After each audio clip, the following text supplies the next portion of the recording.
Hey guys, welcome back. I'm Corey. He's Such. This is a Third Perspective podcast. Thanks for coming on our journey today. And as always, just to let you know, our opinions here are expressed our own. Such, how you doing? Good man. I'm a little tired. I went out last night and watched the UFC, so it Oh was a yeah, yeah, bit. I usually I'm in bed around 9 o'clock, yeah, so yeah. last night I went to bed around 11. So a And little then with the tired. time change as well, right? Yeah, that was unexpected, man. I woke up and it's like, oh, 7 o'clock. No, wait a second, six, and that Oh, I was wasn't gonna say pleasant. the time change was Yeah. unexpected. I mean, I think it happens every year, but Listen, man, I'm so like in the zone that I forget many things. I forget my name sometimes. fair enough. All right.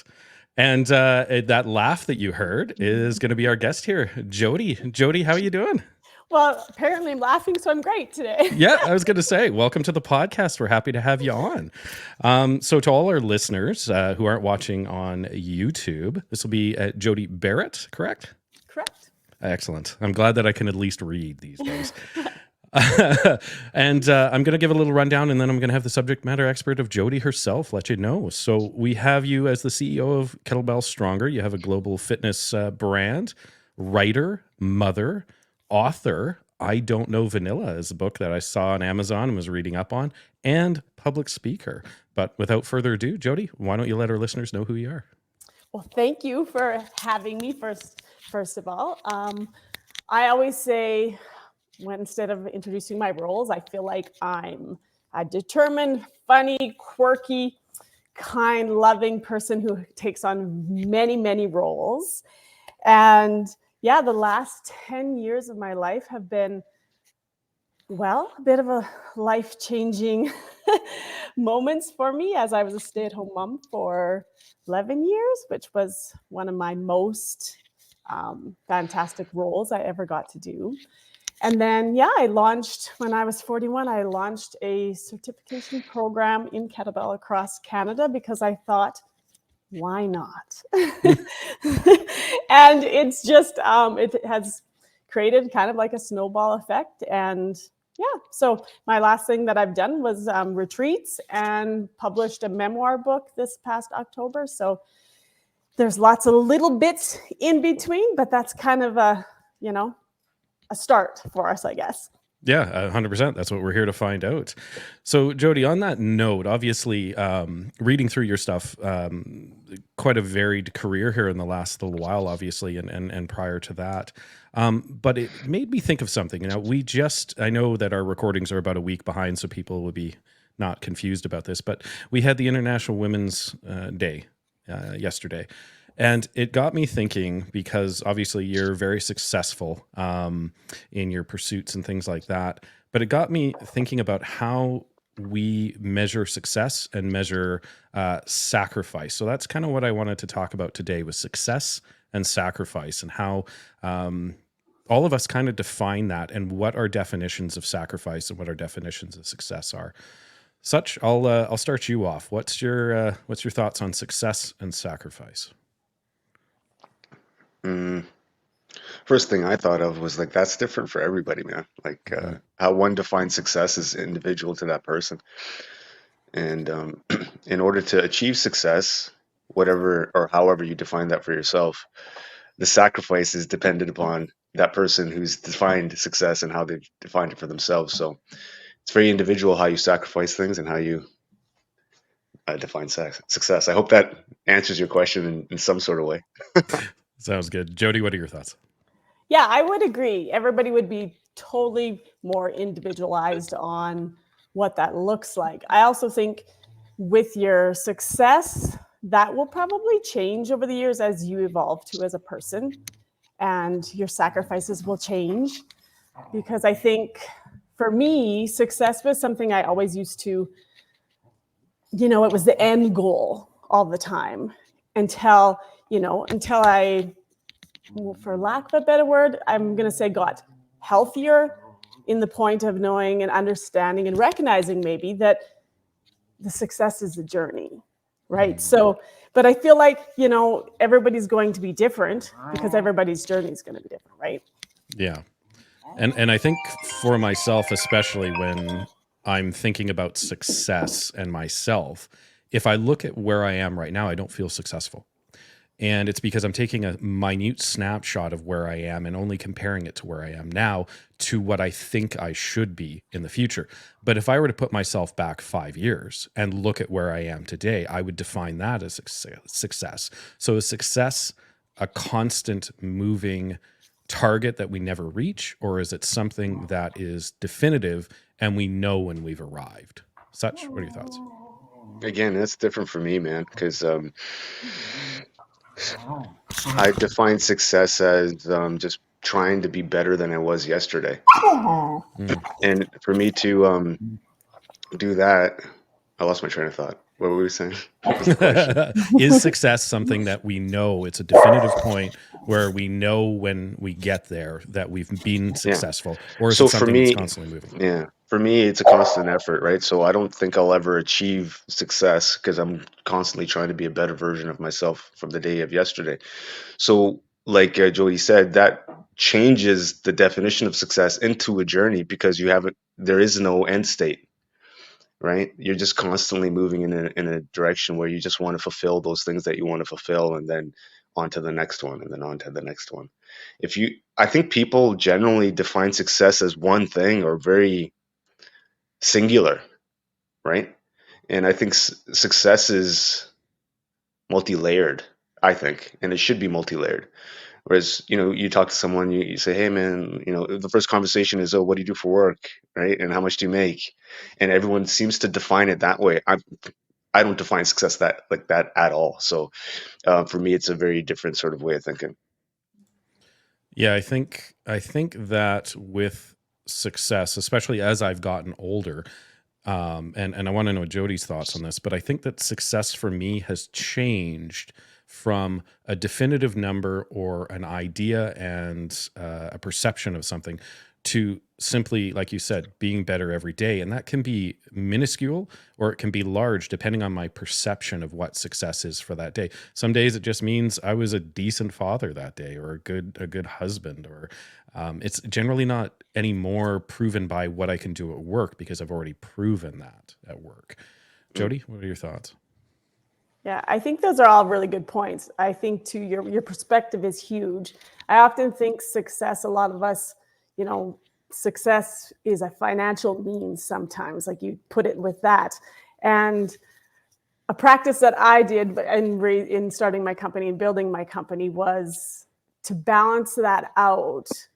For me, I would keep a little binder beside my bed with people that sent me messages that, because the goal of mine was to connect with people, my business, and to help improve their health and lifestyle. So when I had a day where I kind of maybe didn't feel successful, I always had these notes and these messages from people to remind me my path, my success that is beyond like the financial part. But I think like Sach said, it's definitely the journey. When I started and the day I launched my company back in 2017, I was like so pumped for the day. I was like, oh yeah, I'm launching. And it was the worst. I would say it wasn't the worst, but it was like the day kind of came and went and I was like, meh, and that's the day I realized that it's the journey of it. And I think that's something too, as we get older, we recognize that a little bit more than when we're maybe in our 20s. Mm. And it's funny because I work with a lot of very young people, obviously in my profession, we have people coming into the profession at 19 and going from there. So their idea of success is moving up and doing what they can almost as quickly as possible because there's a finite amount of time in our career where you can sort of be successful before they start looking at people that are younger than you. And I don't think that's necessarily different than any other career, except for if it's something where you're looking to be in the upper echelon and they're looking for experience and a track record, for instance. But thoughts on telling a younger generation on who's inundated with social media as to what quote unquote success looks like, which tends to be more exposure than success in my opinion. But thoughts on telling our listeners or our younger listeners why it takes so long to get from that idea of success being a monetary thing or an exposure thing to what we're talking about today? Such? Yeah, I think it comes to, well, I guess if it's a young person, who are they learning from initially, right? At some point, they're being taught or told or instructed on, or learning from the world around them what success is. And you said something to me that struck me. I had to write it down. You're saying prove yourself. You got to kind of prove yourself. And I think when you first start out, there's a level of proven, right? When you're doing things, because you're going through the experiences to see how you need to define things. You don't know what you don't know yet, right? So you're going through the patterns, you're going through the things, you're proving yourself until you get to a point of where I think people should start thinking about things and framing things a bit differently. Rather than proving yourself, you want to demonstrate what you know. And I think the shift in connotation also frames things differently in my brain, right? I'm not trying to prove anything. That's more of an ego kind of centric kind of way of things. Whereas I'm trying to just demonstrate how to do things. And demonstrating is more of like I think a way of humility, or being humble to try to show how to do things. Anyways, that's what I was thinking of. Jodi? I think this is a great question. I have a 18, a 21, and a 23-year-old. So this is a place we actually have a lot of conversation all the time. What I always tell my kids is experiences, like go experience life. Like the proving thing, I think you have to, I think so as a younger person, you're just so figuring out who you are. And my kids always have this conversation with me where they're like, I should be here already. They feel like they should be at a certain place already. And I try to I can't even think of the word. I try to tell them to just continually just experience life and enjoy the process of it and not get too far ahead, because they set those expectations on themselves or the people around them, but they really ultimately have to sit with themselves and go, okay, what do I want to do? What do my goals look like? And how do I, fit within? And I'm like, sometimes you don't even fit within, right? So it's just about yourself, your journey, where you're going. And I think that we just encourage them to experience life, because I've seen such a switch from my kids when they were 15 to where they couldn't really relate with me because they didn't understand a lot of things. Because when I was stayed at home for 11 years, and then all of a sudden I'm running a company, and there was such a disconnect with me and my kids during that time because they didn't understand a lot of it, because they had me at home every day, all day long. And then now I'm out running the door, I'm on the laptop, I'm doing this kind of stuff. And there was such a disconnect because they didn't understand. As they get older and they have their own life experiences, they kind of sit back and go, I get it now, right? So I think we can talk till we're blue in the face with the younger generation. We can give them, guidance, but really they have to, there's a lot of life experience, because you guys probably know too, like today, what you know now, if you look back when you're 20, you'd be like, yeah, wouldn't even get it then, right? Yeah. And that's the question that I have is, with our young people or people who are starting out and new, because it doesn't necessarily have to be young. It could be somebody who's literally trying to define themselves later on in life. They've done something, very similar to your story, Jodi, where you were living one life and then switch gears. For those people or the younger people, who is it that is defining success for them? Because there's always that measuring stick where they're figuring it out and they need time to have those experiences. But who is it, or what is it that is giving them this idea of how they measure their success? Like thinking back, even Such, I'll come to you, but what was it earlier on in life where you were like, okay, yeah, I'm going to be successful by doing this? What was it that was doing that for you?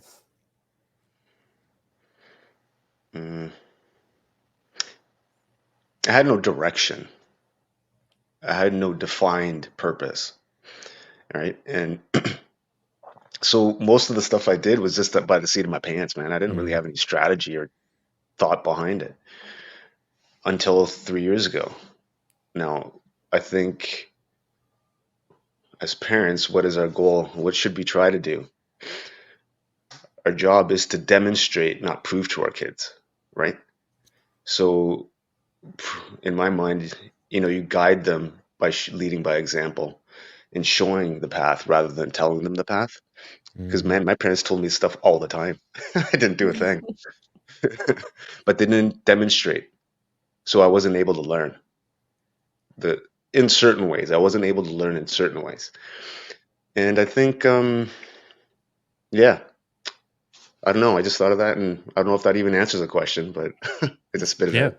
No, I think that's a fantastic thought. Jody, what are your thoughts? How are we, or where are young people or people starting out getting their definition of success? Like, what are they using to measure it, and where are they getting it from? Well, I feel society has a big role in that, Mm, but I feel like that's changing with our younger generation. I see it with my kids, my nieces, where they're so much more aware than I ever was at that age. Like, I feel like they've gotten a lot more education and knowledge in that sense. But I think it's who you surround yourself with, right? You look around your 6 people that you spend the most time with, and how that impacts you in your life. And the thing about teaching is again, I can say, I could talk till I was blue in the face about I do 100 push-ups every day. I could tell you that, but if you see me do it every day because I'm actually doing it and I'm actually showing up, I think it's completely different, because again, like Satch said, you demonstrate. And for me, when I decided at 41 to go and start a business, I've truly, part of my heart and soul of that is I wanted to show my kids that at any age, if you wanted something bad enough, you could go after it no matter how old you were. And I had the privilege of speaking in Calgary not too long ago, and my mom and my 2 daughters were there. It was the first time my girls had actually seen me speak. And it was such a beautiful moment, because when we were riding back in the car, because the car is always the best time when you always talk, mhm. right? I've had some of the most best conversations with my friends, with my kids in the car. And, to hear my kids say, Mom, like, can't believe how inspiring it was to listen to you talk. And my goal has always been not to sit across the table and lecture them, but for them to watch. And when my youngest moved to Canmore for 4 months, we sat around a table of different strangers, and she shared with everybody how, she had the courage to go because she'd watched me these last 10 years. So, I mean, I think our biggest impact is, like Satch said, is demonstrating, not necessarily always talking about it. Mm.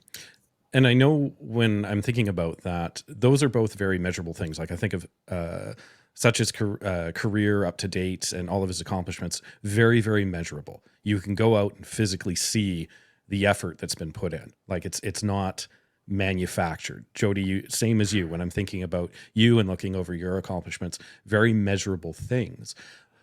But in a day and age where success is often, like I said earlier, equated to exposure, because success is fleeting, and the exposure, you get 1 million followers on Instagram and somehow you're successful, even though you don't have anything that's measurable to define that success. So I think people get success and exposure mixed up.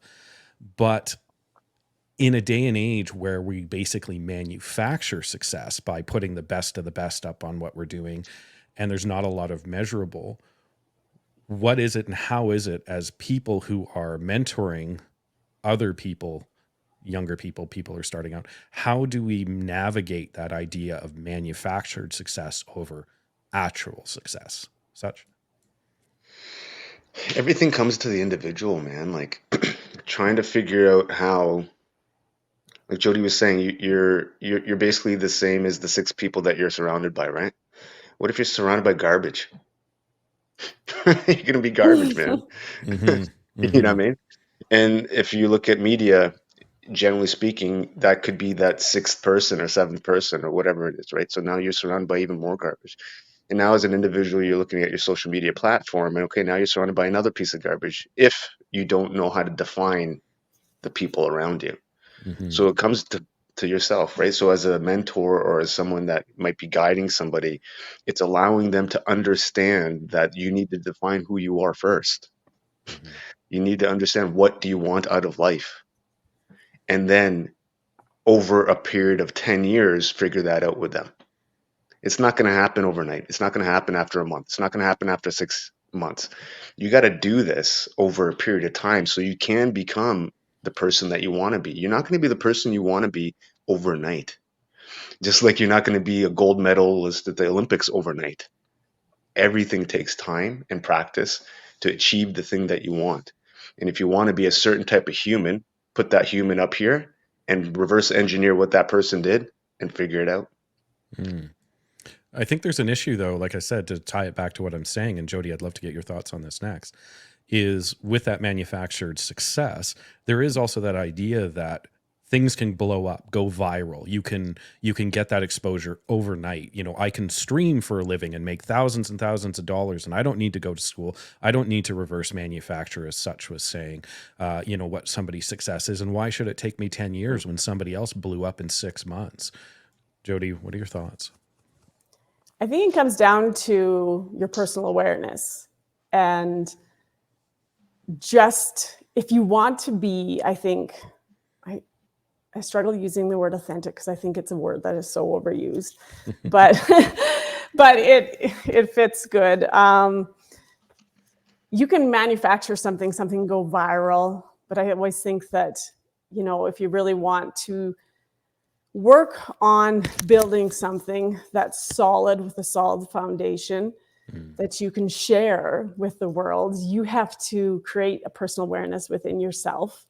And believe me, I would, whether you can have an awareness doesn't mean are doing anything about the awareness. Mm. Lots of people walk around with knowing, yeah, it's this little voice back here that's saying, yeah, I know, you shouldn't be doing that, but you do it anyways, right? So, I mean, there's one thing to be aware. You have to also take the steps forward with that awareness, right? Mhm. So then you can make that movement. But manufactured like the viral, we all have you put so much work into a post or something and you're you think it's looking epically good and then it doesn't go, and then you have one that goes and you didn't spend any time on it. So I think you have to just, I think working on yourself, because at the end of the day, who do you go to sleep with? Yourself, right? So your decisions you made that day when you lay your head down on that pillow, the voice that's in your head that you're having that conversation with, just kind of the attitude of you work on yourself every day, and it's an everyday process. It's not like Satch said, you don't wake up one morning and go, yep, did it, done it. I'm there, right? It's a continually, if you want to keep bettering yourself, you got to keep going. So I think it's not that you can't, I don't think you can just manufacture and it's there. It's a process every day, and you're evolving all the time.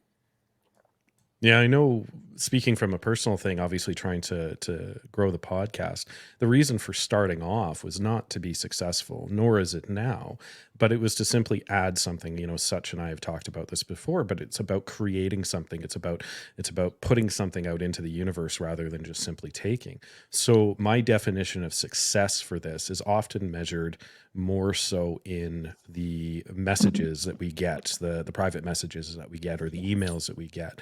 And we've gotten some pretty fantastic ones, and they come in all the time. And I love every one of them. I love reading every one of them. They're fantastic, and they really make me feel good about what we're doing. But if you were to look at a numbers game, we've got okay numbers. We're not, quote unquote, successful, though, but we're still reaching people and we're still making an impact. So I know for me, I'm at a good point where I can go, yeah, we're successful. We're doing well. But if I were to look at it from a younger mindset, in not one who grew up with a ton of social media, But looking at it from a young mindset, this is a failure and we should just give it up. We didn't blow up. We've been doing this for, 3 months or whatever it is, and it hasn't blown up. Well, if it hasn't blown up after 3 months, then why bother? I'm not going to reverse engineer Joe Rogan's podcast because I can't go back to being a comedian and go be an actor on news radio. I mean, I'm screwed. I can't do this, So I like what you're both saying about having that idea of having the what am I trying to say here? The groundwork, the base, the solid base, your company, such as Pursuits.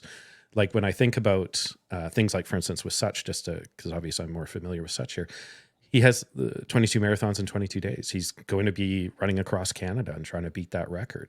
I know he has that track record that's already been proven. So I don't have a worry about him being able to do that. But if all of a sudden he came on, blew up and said, hey, I'm running across Canada, gets 2 million followers, I have no idea if he's going to be able to do that. So I don't know, Such, not to belabor the point, but No, it's good. the idea of the base. How are you building your base? Like I want to know Jodi with her business here, but how are you building your base in order to make sure that there's always something to fall back on, always something that you can take from? Yeah. So there's a couple things I wrote down as you were talking, and so if my daughter came to me and was like, I want to be this, that, and the other on social media, and I want to go viral, and it's so easy, I can make all this kind of money. Cool. Let's do some research and figure that out. Let's find out how many people have actually gone viral when they've been doing this, and how many people are actually successful at this. Because we can hear things, but do we actually know how many of those people have been successful on many metrics, financially, exposure, and all the other things? And the reality is no. I know a ton of people in social media and they haven't blown up, right? I've been doing this, bro. You just heard about me a year ago. I've been doing this for 4 years in darkness, right? No one knew a thing. So that's the grind. You keep being who you are, defining who you are as a person, and being authentic and keep driving forward. And through that process, over time, people will think you've gone viral. Hmm. Interesting. Jodi, what are your thoughts? Well, that makes me think of, as an entrepreneur, it's like the day you decide, just the day before you decide to quit, things take off, because it's a grind. I built my business to help women, I train both men and women, but my heart is with, I want to help inspire and connect with women. And I do that on a daily basis. And again, so the different looking success, you look at different levels of that. So do I feel successful in connecting and helping women? Yes. Does my platform look on social media like it's exploded? Maybe not, depending on who you're looking at. But again, it's your connection within all of that, right? So yeah, I think it takes time, and you don't and if some people do blow up, that was their path, that was their journey, and that was their experience. We all have such different experiences, but I think it's a daily thing where you have to keep working and keep growing and keep connecting. Yeah, and I just want to jump in real quick on a couple parts there. If the goal was to make money, I wouldn't be doing this right now, right? Yeah, I don't pay well. Right? No, but in any of it, I'd just coach and I'd make a crap ton of money. Yeah. You know what I mean? Yeah. I could have 30 clients just sitting there and then, be charging $400 or $500 a month, and I'd be making money. But the goal isn't to make money. So if I focus just on money, I could lose all this other greatness that could happen. So let's say, for example, I'm moving on a path of not just focusing on money, but doing meaningful work and doing things that impact people. And then over a period of time, let's say in a couple more years, oh, wait a second, we've grown so much that now we have a nonprofit. Oh, wait a second, now we're generating thousands and thousands and thousands of dollars. Now we're scaling it. Now you're in touch with corporations giving you $50, $60, $70,000 to do other things. Now, if I was just focused on money, the possibilities of those things up here would never come to pass, because I'm not on the path that I'm supposed to be on, Mm. if that makes any sense at all. Yeah, I like that. And it's funny though, because I was thinking about it when I think my true definition of success, and it's personal to me, changed when I had kids. And the reason is because it stopped being about me. And I know I've heard lots of parents say this, but for me, it was truly an epiphany where I realized I don't care. Like I would like to do well and I'd like to be able to do the things that I'd like, but how am I setting my kids up for success? How am I looking after them? What am I doing that's going to be 30, 40 years down the road and success for them that I may never see? How do I do that? So I started defining success not by, uh, as stupid as it sounds, putting money into my bank account, but putting money into their bank account so they have a start much earlier in life than I did. And that's just sort of one example. But I really realized that when I was doing that, that it wasn't about me. And to touch base on what you're saying, such, when I stopped focusing on me specifically and started looking at what the greater impact was, the potential was much bigger than what it was when I was just focusing on me. So, Jodi, I'd like to get your thoughts on that regarding, like, obviously, as your start as an entrepreneur, did you have very similar thoughts? Yeah, like I like how you said how your mindset had changed, right? Like when you become a parent. But it's interesting too, because you said you wanted to set them up so they had a quicker start, right? Mm-hmm. So that's your life experience, right? Mm-hmm. So something that happened in your life's journey changed how you wanted your kids to have something differently, right? So I feel like it's very interesting, the human psychology of, how things go. We always want to make that change. So for example, let's say for me, for my kids, it was more, I wanted to show them, right? Show them that they could do anything, they could accomplish anything, right? So yeah, I think it's really interesting how our experiences mold us, Mm-hmm. right? And success, I think, as an entrepreneur, I would be lying here if I said money's not important. Mm-hmm. Because if I didn't have funds coming in, my business is gone. Now, the focus, do I want my focus? My focus can't be there. It's my passion through kettlebell, through wanting to help women is my focus. But, you have to, as a business person, you have to make business decisions that revolve around finances on a daily basis. So, but I do think your success, it's an individual thing. And for me, my biggest moments of success have never been a financial moment. That's why I have the little writing beside my bed in the folder with, when you change people's lives, that is the most incredible. When you can help somebody navigate, that's one of the most incredible experiences I think you can have as a human. Yeah, I think back to our time with Matt Devine on the podcast, and he was talking about his accomplishments. And the biggest thing that he found was he wasn't doing as well as he thought he should have. He wasn't getting the reach. He wasn't getting the exposure that he thought he should have. And then he realized when he went and he got a hug from one of the young kids who had one of the adaptive bikes that he was able to supply, or at least assist in supplying. And he thought, like, none of this matters. Like, this is what's important, right? And I remember him saying, like, he just thought that he could forget everything else. That's what the big thing was. And I remember talking to him about it, to Such and I, and we were saying that even though he wasn't getting, maybe he was getting 1,000 hits a day or something on this, he could have been helping out most of those people in ways that they weren't communicating to him. So they were really getting value out of it, but they didn't have the capacity to reach out to him and let him know how much of that was impacting him. So the success was there. It just wasn't necessarily fed back into the system in a way he could quantify. But that brings me back sort of to the second part of success and sacrifice, which is the sacrifice portion. So we as parents are familiar with the idea of sacrifice, or at least we should be. But as individuals starting out, what's our thought process on what is our thought process on sacrifice such? I know it's kind of a general question, but why don't you take us from there?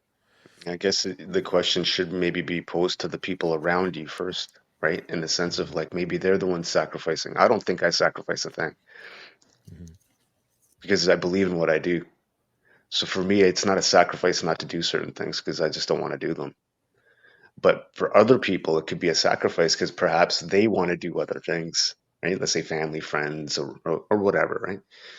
So I think for me, it's more of framing the question a bit differently. Okay, how are the other people able to sacrifice and being okay with the person that is doing dot dot dot?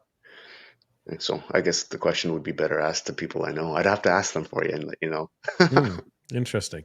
And Jody, what are your thoughts? Like, obviously, touching base on what Such was saying, when we sacrifice, is it us? Is it others? Is it a combination of both? Oh, it's a good question. Because right when I came on here and we're like success and sacrifice, I was like, I feel like you have to, but maybe not. Like that is such a good question because initially I would be like, okay, when I sit and think about it, I'm like, you sacrifice for me as an entrepreneur. I sacrifice a lot of different things, but to get to where I want to go, I'm trying to make this so it makes sense. Hmm. Like, let's just say, I'll give you a look at my week, the last how many years. I would work 6 days a week when an average person would go out on a Friday night. I would not go out or on a Saturday night because I was, working on my business. And then Saturday night, same thing. Do I go out and have drinks with friends? And I sacrifice. I don't do that because I know come Sunday morning, I still have to get up and do work. So is it a sacrifice? But sacrifice is such a harsh word, I think, because I would say I sacrifice different things as regular activity that people go do for me to build my business. Did I think of it so much as a sacrifice? Not so much, because it's what I love to do. And it's the effort that I wanted to put forth for it. So I think depending on how you look at the term sacrifice, it can be different. I feel like you strive to what you want. Looking at that differently, then I don't necessarily feel like I would use the word I've sacrificed my life to build my business, Hmm. because Hmm. I love what I do and I strive forward with that, but I know it looks probably a little bit different than, someone else's. It sounds So, like to me, Jody, that you're basically the same as anybody who has a ambition, right?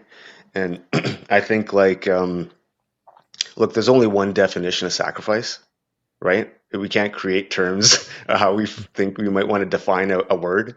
Sacrifice means giving up something that you really want for something else, right? And for me, man, I don't really care about hanging out with a bunch of people and drinking on a Saturday night. So that's not a sacrifice to me. A sacrifice to me would be going to hang out with my friends on a Saturday night because I need to give that to them so we can maintain a relationship. And I can't do the thing I want to do this morning. That's the sacrifice. What is the sacrifice in the thing? So for me, the sacrifice is going out with my friends Mm, and having a interesting. drink and doing whatever else. Yeah, it's interesting how there's different definitions, because when I think of sacrifice, just as an aside, when I started training in your neck of the woods there, Jody, I went away for 6 months and I didn't have kids at the time. And I didn't get paid during that 6 months. I literally had to like call home on a payphone and say, "Hey, I need $20 put into my bank accounts so I can afford, a shirt and polish and all the silly stuff that you need for training." And I remember thinking like, "Oh my God, I'm not going to be get paid for 6 months." And when I got out, obviously I entered a career, and I've had that career. I'm into my 18th year now doing that. If I look back on it, that's 6 months of pay of what I was making when I was making minimum wage of whatever job I gave up was pennies compared to sort of what I'm doing now. But at the time, it was so monumental. Like, oh my God, I'm going to go and I'm not going to have a paycheck for 6 months. How am I going to pay rent? And my rent was not what it was now. It was, 20 years ago. But when I think about it now, I'd be like, yeah, absolutely. Every single day I'd make that choice. But back then, that was like, it was winning out 50-50 as to whether or not I go or don't. But that sort of leads me to it. Is sacrifice always going to be, and I don't know for you, Jodi, what you had to sacrifice in order to start sort of your second life, as it were, or third life, starting and being an entrepreneur. But is it stuff that you look back on now that you have success and go, well, that was a totally fine sacrifice? Or is it still just as defined as it was as a sacrifice when you started, even now, years later? Yeah, I think I think you have to put in the time, you have to put in the work.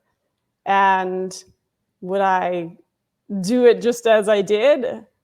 I most definitely. So I think your goals, your where you want to go, you have to put in the work. Just like I always relate training to life in general. You're not going to get in shape without working at getting in shape, right? Mm-hmm. It just, you can't get to the outcome until you put in the work. So yeah. Well, I was thinking more so along the lines like with my thought was, what is my thought here? I had it as such would say. What am I trying to say here? With my thought though is like initially the success was so huge, or the sacrifice was so huge to gain what I had no idea I was actually going to succeed. But looking back on it, even though it was a tremendous sacrifice at the time, it really wasn't in the long run. But I think that when we look at the totality of our life, we often at the time think they were sacrifices, such as such was saying about going out with friends and things like that. But really in the end, don't see them as sacrifices as we move forward. So then my question is, what is a sacrifice is if we look back on it and it doesn't look like it's a sacrifice anymore because it got us what we want. Such thoughts? Yeah, you described investment, Mm-hmm. right? It's not a sacrifice. You invested your time wisely to receive a positive outcome over time. So, that's the luxury of time, man. You can decide if it's an investment or not, and you can work towards it. But to me, it sounds like an investment, man. You sacrifice something to do something greater, and the results were even greater after said investment. Interesting. Jodi, thoughts? yeah, I love the word investment because you invest in yourself, right? You invest in your business, you invest your time. I think too, when things change because you learn more too and it's all about learning. And especially with being an entrepreneur, I've learned so much in the last probably 4 years than I could have ever imagined. Mm-hmm. And you learn from that. You take those skills and that knowledge and you apply it differently so that you can invest, right? Maybe in a more effective, positive way. I like the idea of investment rather than a sacrifice, but I do too. yeah, but when you talk to people, they're like, "Oh, I had to sacrifice. I had to get up at 5 o'clock in the morning every day." The But victims. yeah, but I was gonna say, but to talk like to Such's idea, you're investing in yourself. That's all quality. There is no actual thing that you're pulling away from your life. It's not an actual sacrifice. So when people come up and say, I had to sacrifice to get here, is the mindset change I got to invest in getting here? Such thoughts? Yeah, man. Like I could say going out for a 30K run out in the rain and it's super cold. Oh man, I'm sacrificing time on the sofa and I can watch TV or I can hang out with this, that, and the other. Or through those 3, 4 hours, yeah, it's a physical ordeal, but what am I achieving mentally through that process? How am I growing through it? All the things that are attached to it. So 100%, man, it's always an investment. If, and you get to decide that on anything that you do. You get to decide, is this an investment? or is it a sacrifice? If you're saying it's a sacrifice, well, you're likely in a victim mindset, right? And if you want to have a growth mindset, you're looking at the positive from that perspective, and how do I achieve a positive outcome through that, right? And investments is so sounds better, man. Like it falls on the line of success too. We get more out of it. Yeah, unfortunately, I don't think success and investments has the same ring as success and sacrifice. But Jodi, how do we get to that point? Like, what was it for you where you started determining that you were investing in yourself, as such as said, rather than sacrificing for what you believed in? Mindset, total mindset. Like when you sit and the three of us have this conversation and we just change the terminology, you're right. And because you said, if you would have wrote, success and investment, it's maybe not as catchy, right? It's used to play on words, but when we sit and we have this conversation and you feel better when you talk about like investment. Like if you have to focus on something, focus on the positive words and the positive places to be. And when you look at that versus saying investment versus a sacrifice, if you sit with it, it's like, okay, yeah, right? It's like when I train, I always say, we get to do this today. You actually get to do burpees, or, you get to do kettlebell swings. And yeah, people, when they first start, they might be like, oh, Jodi, you're so full of it. But it's changing the mindset, and it's, connecting with people and saying, you get to move your body. And the same thing, like when I met with Matt the first time in Saskatchewan, and I got to see the kids. When I went home and talked about it that night on my social media, it felt different because I got to see the kids, and you see them and you go, they were raising money so they could ride a bike. Something that, often is just so randomly, like that they get to do that, right? And you don't even think about, sometimes kids don't get to do that. So it was such a beautiful thing to see kids be able to experience just doing a kid carefree movement, right? So I think mindset is such a huge thing, right? We could talk about social media, we could sit here and talk about all the terrible things about social media, but I could sit here and tell you that I've got to connect and build my business because of social media. So again, I can look at the positive side of it, or I can hang out in the negative, right? And that's just the two words, investment and sacrifice, right? No, I just want to jump in real quick because I just thought of something. Look, social media is bad if you're bad, right? If you're a crappy person and you want to look at crap all day, that's on you, man. But if you want to be positive and be inspired and be motivated, you can control that too. So I'm not a proponent of saying things are bad. It's everything comes to individual responsibility and our own control over every single thing that we touch. And if something's not good, man, you can change it. So change your feed if you want to change your feed on social media too. Yeah. And to harken back to one of our just recent podcasts there, if you speak it into existence, you give it power, right? Yes. So it's really up to you when we come to that mindset idea of whether or not it's a sacrifice or an investment. I get to versus I have to. And if I want it to be a negative thing and I say it's a negative thing, then it's going to be a negative thing. If I want it to be a positive thing and I say it's a positive thing, my mind believes that it's a positive thing. And just to add to that, sorry, I need to jump in here because it's super important so that if people are listening to this, they can take away with it. Now, the part of this that's super important is attaching discipline to it. Because without any of the discipline, you're not going to be able to do any of the things. So you have to think about being disciplined and thinking these ways every single moment and every single time that you think negatively. So that's where anybody in the first responder space, anybody in any sort of disciplined career, start thinking about where you've achieved high levels of discipline and start transferring it into this space. Jodi, speaking about discipline there, how are you finding that you're applying discipline in your day-to-day life and applying it to your success? Yeah, I think discipline, you start with little things, so I always call it chunking. You chunk little pieces, you do it consistently, and then you build on it. Because not everybody knows even how to be disciplined. So you have to practice it, right? You have to learn it. Mm. And Everyone then, knows how to be disciplined, I think, because they brush their teeth every morning. yes, within brushing your teeth. So that point, that's a great correlation, because if you, for example, do my 100 push-ups a day,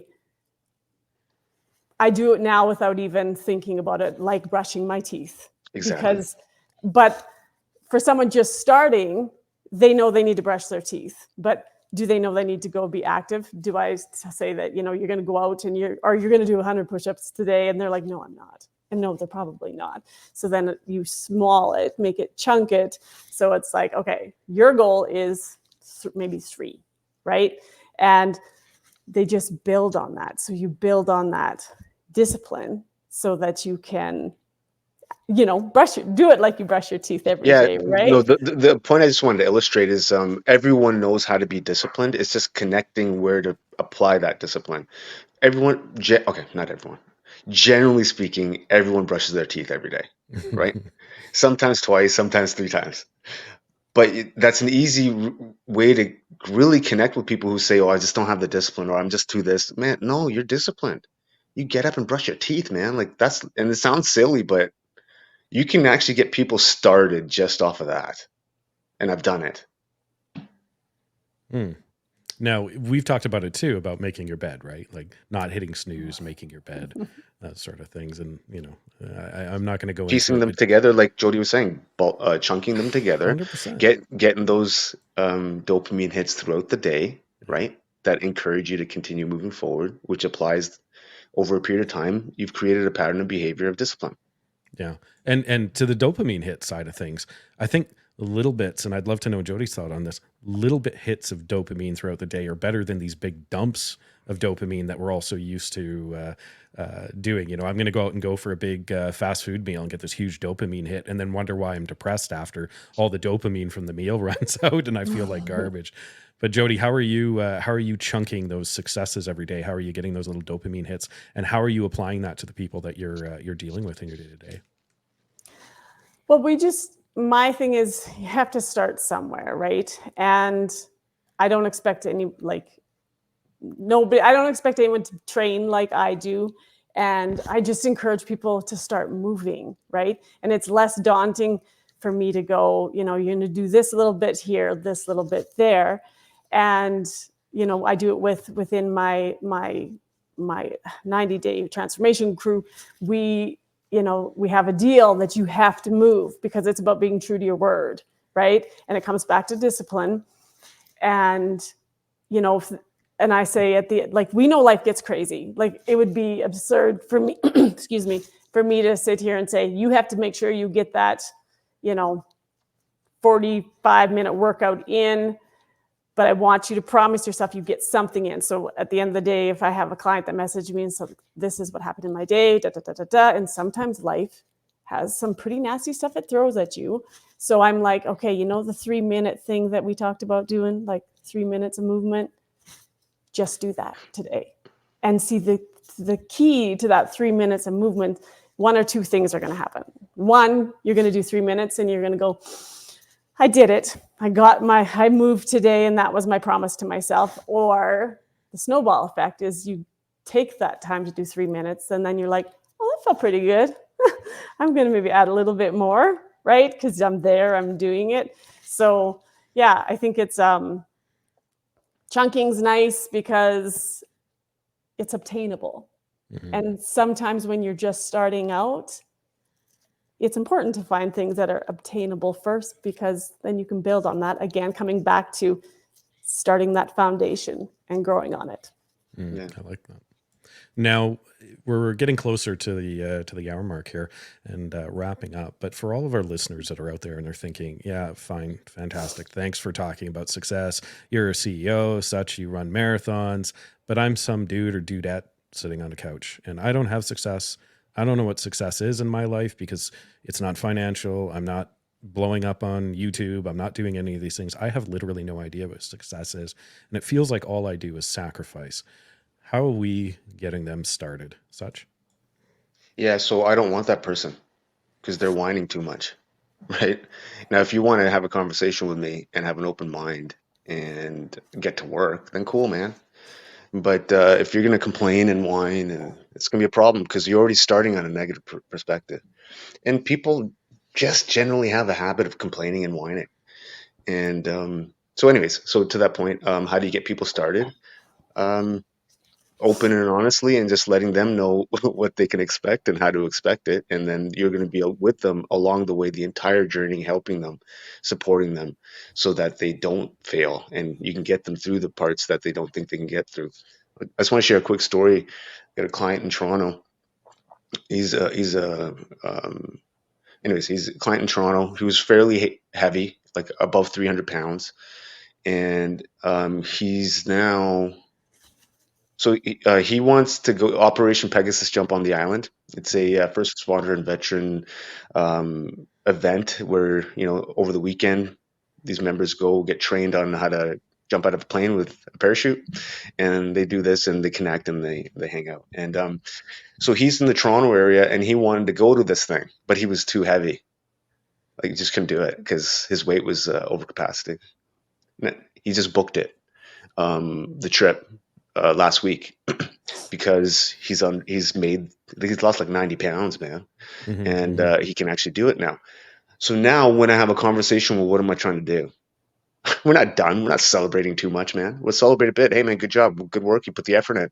Okay, and then I planted a seed for 5 years from now because like he's about 40 years old, and now you can plant a seed. Hey, bro, man, when you're 45, you could be like running marathons. Or you could probably like be a purple belt in jiu-jitsu by that time, and then they just walk away and let's see what happens. But anyways, that's kind of how I function with people and work with them. Jodi, from your viewpoint and experience, how are you planting that seed? How are you starting people off? Well, I'm going to be opposite here. That's good. I believe everybody needs somebody to believe in them. And I wouldn't be sitting here today if I didn't have a few key people that believed in me. I don't completely opposite with you, Satch, there, because I do believe that you have to make that choice to step forward and get out of that space. But I would hope that when I share and I reach out and I connect with people is that I believe in them, and that if they have that first step with me to connect with me, that, I will be there to like cheer you on, get you moving. But it's important to have people, light that fire inside, because sometimes that fire goes out. And not that it goes out completely, but life can get heavy where, you have that self-doubt. And I just think it's so important to have people out there that'll be like, you can do this, right? You remind them of the beauty that they carry within. Like when I work with ladies and we get together as a group and we spend time and I see what the heavy they carry. And if you can just, help guide them to just, shine, right? Because we all need that. I love that. That's great. I know for me, talking to a lot of the people that I support and talk to, really it comes down to the idea that when they look around them, it seems like everybody else is worth what they're getting. They're worth success. They're worth love. They're worth everything else. The only person in that room that isn't is them. So when they finally decide that they can look around that room and wonder why that is, and it's not what's happened to them, it's whether or not they allow themselves to be loved and whether or not they're going to allow themselves to be quote unquote successful. Once they decide that that's okay and they're going to allow themselves to do that, I think that's when that starts kicking in. Jodi's approach works, such as approach works, and I think they really start believing in themselves, and I think that's where the success starts, is when you start believing in yourself. How that defines moving forward is entirely up to the individual. Well, we're almost at an hour here. Such, I'd love to know what's going on with you. What do you got coming up? I know you got the Night to Inspire, but why don't you let us know everything about what's going on? Yeah, man. So on the 30th of March, hosting a fundraising gala at the Sandman Hotel, and 180 West Georgia Street in Vancouver, and we have 9 guest speakers speaking on their subject matter expertise when it comes to mental health and providing strategies for those in attendance to kind of utilize in real time. And it's also going to be in a night where we can kind of connect with a whole bunch of people from different sort of walks of life and different sort of spheres of influence that we can connect together and network and have a good time. And so that's happening. We got a lot going on. So that gala, we will after this event, we're planning one to do in Toronto. So we'll do one in Toronto in the fall. And what else? Oh, I'm also getting some shirts done, Such Emotion shirts for fundraising purposes to raise funds for my initiatives of running across Canada. And this shirt is going to be my 2024 summer fundraising season shirt. So it's going to have the dates and the cities I'll be flying to and then running out of. So various different cities. I'll fly there, run 60K, fly back home, run 60K, and then I'll be doing a probably towards the end of the summer, Toronto to Ottawa, 60K every day for 6 days to make it to Ottawa. And yeah, so that's what we're going on. So hit me up if you want any shirts. Hit me up if you want any tickets in Vancouver, or hit me up if you want to join me on any runs. That's fantastic. I'll take an extra small so my arms pop out. It'll be awesome. Yeah, man. Done. Jodi, why don't you let us know everything that you've got going on and how people can get a hold of you? Yeah, we have actually heading back to Costa Rica for our fitness and wellness retreat in April, the 20th, 27th. And then taking 6 more people for my Phoenix transformation coming up also in April. So that's a nice fresh start for that again, as we got done. Our first one is coming up here pretty soon. And you can find me on social media and KB Stronger training. And yeah, I'm pretty easy to connect with there, get a hold of. And Sach, good luck on your run across Canada. I think that's absolutely incredible. Oh, thank you. Appreciate that. Well, you're going to probably join me for a little bit of it. I'll kick that one off next year, and I'll be probably running through wherever you're going to be at that time, so you can join me for a few. You never know where I'm at. All right. And once again, from all of us, myself, Such, and we'll throw Jodi in. Thanks very much for being here with us this week. We hope you have your next week. And as always, I always forget to do this. Remember to like, subscribe, and comment to help us out. And share it with anybody you think might benefit from our ramblings and talkings. Anyways, until next week, thanks very much from all of us, guys.